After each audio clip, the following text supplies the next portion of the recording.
Do you ever hear people talking about their side hustles and think, why not me? Well, what's stopping you? We worked with HubSpot to create a database of 100 side hustle ideas that you can start now. Everything from design and real estate to public speaking and wellness. There's something in there for everyone. Plus, we cover the skills you need and the investment you'll probably have to make to get started. Ready to break out of your 9 to 5? Go to HubSpot.com/THDS to download for free. Good morning, everybody. It's Wednesday, December 11th. I'm John Weigell here with Mark Dent, and this is the Hustle Daily Show.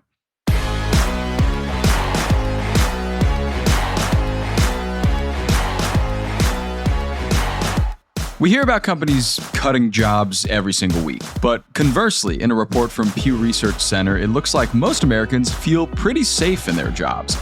The issue here? None of them feel like they're getting paid enough. So amid inflation, what does this all mean for satisfaction in the workplace, and is anyone actually happy at work? We'll get to that in a little bit, but first let's give you the news in business and tech. First up here, Amazon launched yet another business vertical on Monday, and this one, called Amazon Autos, is an e-commerce business that helps customers find, order, and buy new cars, trucks, and SUVs from various dealerships. Their first partner is Hyundai in 48 cities across the U.S. Mark, this is getting a little scary to me. How many businesses, micro businesses, exist within one company? At what point is it a monopoly? But what do you think about this Amazon Auto idea? I think it's a bold move that could pay off just because of what you were just saying. Like, Amazon is such a dominant player at so many different things that it only makes sense that they would try to add this one more thing. Mm-hmm. They haven't always been successful when they've made moves like this. The pharmacy industry comes to mind, especially with Amazon, which really has not made any progress there. Right. But, this isn't as complicated of an industry as that. However, there is a ton of competition. I mean, AutoTrader, CarMax, and Carvana. Yeah. Carvana, they had a ton of trouble just, a year and a half ago, to the extent that people thought they were going to go bankrupt. Mm-hmm. It's kind of like, you have to be good at this. And Amazon might just be powerful enough that they will be, even though there are a lot of concerns that they'll probably face going into it, though. Yeah, it's an interesting time to get into that spot. We've reported on a while ago, companies like Hertz and Avis aren't doing too well because they invested a lot on electric vehicles, and that's kind of backfired for them. So the rental and car purchasing industry, and what you mentioned with Carvana, hasn't really been popping off a ton lately. Yeah, and one thing that was suggested, at least in TechCrunch, who reported on this, is that Amazon will maybe stand out by having a little bit more clarity about everything. And that is probably people's biggest concern, is when they go to like a car dealership, they just don't feel like they're going to be getting the best service. They feel like they might get, frankly, screwed over sometimes. Mm-hmm. And so I think if Amazon's thing is like transparency and ease, then that might just be a really good lane for them. Yeah. I mean, they do make things easy on the daily, so that could work. They do. No question. Next, keeping with cars, Stellantis, the company behind Jeep, Ram, and more, is not doing too great lately, but they're not exactly down yet. The car developer is now partnering with Chinese company CATL on a new EV battery plant, which costs over $4 billion to build. Stellantis hopes that this is going to help it offer affordable EV models in the fast-changing car industry. We'll see how that plays out. From there, we jump to AI. ChatGPT Plus and Pro users, how you feeling about getting charged $200 a month? You might feel a bit better now that OpenAI finally launched its video generator, Sora, for its Plus and Pro clientele. Enjoy that video capability, everybody. Continuing with tech, Google just unveiled Willow, which is a new quantum computing chip that's capable of completing a computing challenge in less than 5 minutes, as opposed to the 10 septillion years one of the world's fastest supercomputers would take. So this is a big jump in tech. And finally, Yelp introduced Review Insights, a new, like clockwork, AI-powered iOS feature that summarizes customer reviews for restaurant, food, and nightlife businesses and provides aggregated positive, neutral, and critical sentimental scores. I spoke with Rob yesterday about how Reddit just got an AI chatbot that helps summarize all of its posts. It seems like every app under the sun is getting some sort of AI offering right now. Yeah, it's totally happening all over the place. But I do think for Yelp that it'll prove useful, because they're going to try to tailor this to particular users' preferences. So that way, like when they're searching for restaurants, whether it's ones they already know or ones that they don't know, this actually will, I think, have like a nice little tidy summary for them. However, on the other hand, the issue with Yelp has been, among other things, that it leads to people going to the same restaurants. And I wonder if, as we know, AI is far from perfect yet, that it'll just sort of like maybe enhance that issue. Yeah, maybe. And at least this time you won't have to scroll through 25 very long-winded reviews of the same restaurant. Maybe you can just get your answers and go. Yeah, use it to find the restaurant, but the reviews, everybody just gives it 4 or 5 stars anyway. So exactly. Unless that rare occasion when they're bad that night or whatever. Yeah, usually the local Applebee's has like 2.5, but that's about it. Yeah, exactly.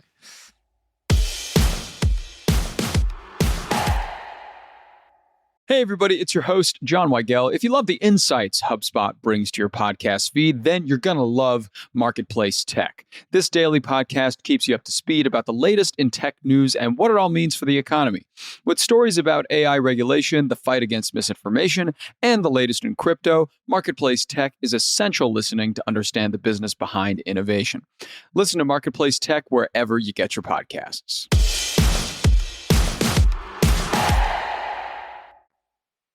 All right, on to the main story today. If you think you're not getting paid enough, you're like most Americans in the workforce. Today, we're going to dive into this report from Pew Research Center that has a couple of different revelations about how people feel about work in this country. Mark, could you start us off with what people are thinking about their job security, given that, we've been reporting on layoffs like all year?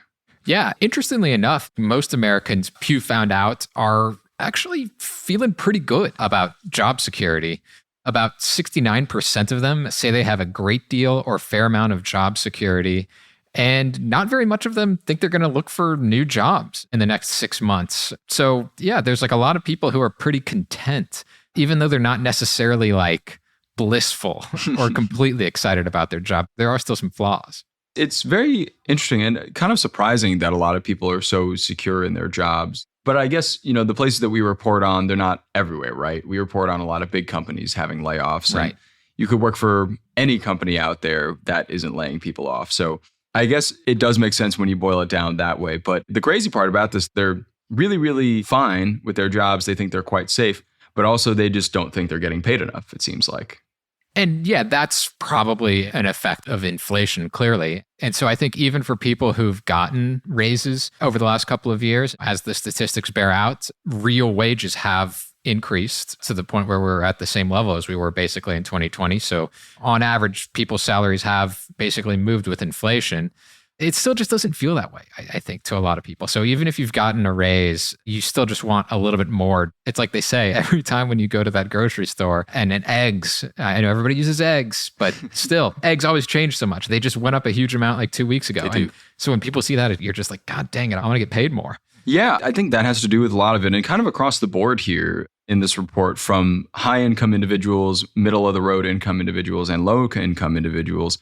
Large majorities across family income levels say that their pay just has not kept up with cost of living expenses. And that goes exactly like what you said, where you go to the grocery store, things are a little more expensive. And so it's a bit of a deterrent for a lot of people. I think that they want to get paid more because they want to live a little better or have their same standard of life, which is getting harder to do. Yeah. But I think what's interesting, though, is that, despite people feeling like they're not paid enough, they're not exactly looking for new roles. In fact, workers are more likely now than they were just a couple of years ago to say that it would be difficult for them to find the type of job that they'd actually really want. And I think part of that maybe has to do with the fact that there are some layoffs going around, whether it's not even in someone's company or even their own industry that much. Like just when you see a bunch of news stories or you hear about a friend or a relative or something like that who got laid off, I think it sort of maybe leads to that. But on top of that, we're coming out of just over 2 years ago, what people called the Great Resignation or the Great Renegotiation. And so that was when like a ton of people were leaving their jobs, and most of them were leaving to take a better paying job. Right. So I think the fact that there were so many people who left their jobs a couple of years ago, at least higher than average, I think now that there's a higher than average amount of people who are fairly satisfied with where they are, even though they have, the typical gripes of like, not being paid enough. Yeah. To kind of put some statistics behind that, in early 2022, in an average month, about 3% of workers quit their job voluntarily. That number has consistently been at about 2% for the last 6 months of this year. So, that's a whole percentage point difference, basically a third fewer workers leaving per month. So that's quite a big difference. Yeah.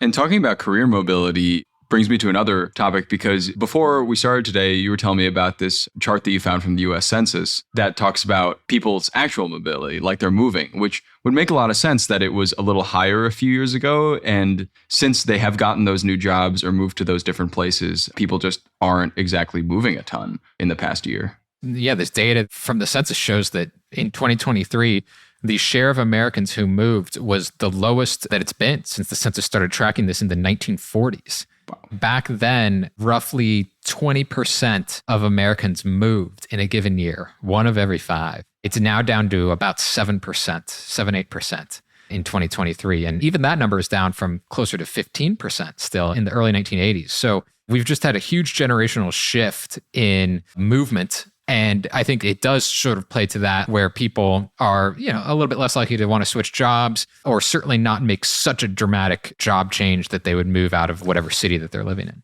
Yeah, part of that could be attributed to the rise of remote work in the past few years as well, that you don't really need to go to New York City anymore for that fancy, busy job. You can just kind of stay at home in Arizona and type those keys. That could be another reason. And then on top of that, there's also, because of the way that, manufacturing has been hollowed out over the last few decades, those were jobs that you would really move for. Like if there'd be like a factory would open in a town, or, a certain region of the country would be known for, such and such. There's maybe not quite as strong of correlation with different regions to industries, I think, anymore. Yeah. And talking about the census more is also another section of this Pew Research review that notes a lot about race and age and demographics and how they have changed in terms of getting new jobs and job safety. And it says that 55% of white workers say that they're extremely or very satisfied with their jobs, compared to 44% of Hispanic workers, 43% of Black workers, and 42% of Asian workers. And of workers that are 65 and older, 2/3 say they are very satisfied or highly satisfied with their job. And only 43% of workers in the 18 to 29 range say that they're the same level of satisfied. So it seems that a lot of the job satisfaction in this country skews white and old. Yeah. Which makes a lot of sense if those are the people in the higher positions in all these companies, right? If you're working at age 65, and especially beyond age 65, then you better be satisfied with your job, because I hope you either are. that or you just don't have enough money yet for retirement, of course. But as people get older, they get a little more satisfied with what they've got, I think. I mean, it's just natural that someone who's a bit younger would be like, yeah, this is a stepping stone. Yeah, right. That's another factor too. A lot of people said that their job is a job, not a career. And there is kind of that mentality in the country, looking at this research, that your job is just a job, and that like it's not your career, or it's a stepping stone to something bigger. Yeah, it's just kind of like another example of like the great midification of America. New term. Where just everything feels mid, kind of. Yeah. People are like, yeah, my career's fine. It's not everything they hope for. They don't get paid enough, but they're not going to look for another one. Just kind of like how everybody says TV shows are starting to get mid. Just everything, it just feels like it's kind of in the middle right now. Just like slop. Exactly. And I think this fits in that same sort of trend. Yeah, the midification of America. I'll be looking forward to that book from you in the near future. Yeah, you got it.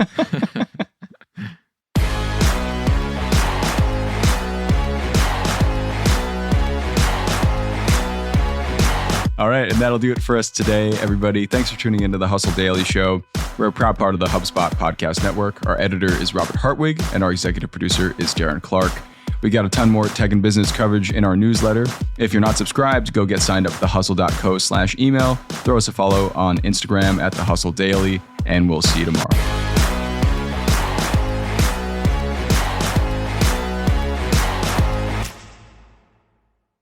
If you're struggling to keep up with all the latest innovations in tech and what they'll mean for your life, TED Tech has you covered.